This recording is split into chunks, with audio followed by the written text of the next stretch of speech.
সকাল থেকে অপেক্ষার পরে এখন এই মুহূর্তে সাবেক স্পিকার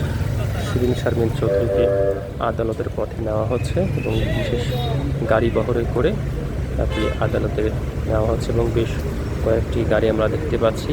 এই গাড়িতে করে মূলত আজকে যে গ্রেফতার হয়েছে, আজকে রাতে গ্রেফতারের পর মোটামুটি ডিবি কার্যালয়ের হেফাজতেই ছিলেন শিরিন শারমিন চৌধুরী এবং জুলাই গণ অভ্যুত্থানের সময় লালবাগ থানার যে হত্যা মামলা, সে হত্যা মামলায় তাকে গ্রেফতার দেখিয়ে আদালতে আজকে তোলা হলো। একটু আগেই আমরা সেই বিষয়টা আমাদেরকে জানাচ্ছি এবং সর্বশেষ অবস্থা এখান থেকে যেটি আমরা দেখতে পেলাম যে আদালতে নেওয়া হলো এবং এর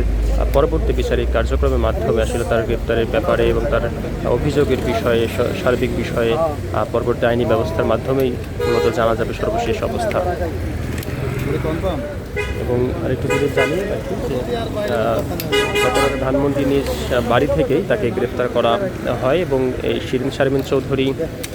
ছিলেন রংপুর ৬ আসনের সংসদ সদস্য এবং তিনি টানা ২০১৩ সাল থেকে সংসদের আওয়ামী লীগের সময়ে সংসদের স্পিকার হিসেবে দায়িত্ব পালন করে আসছেন।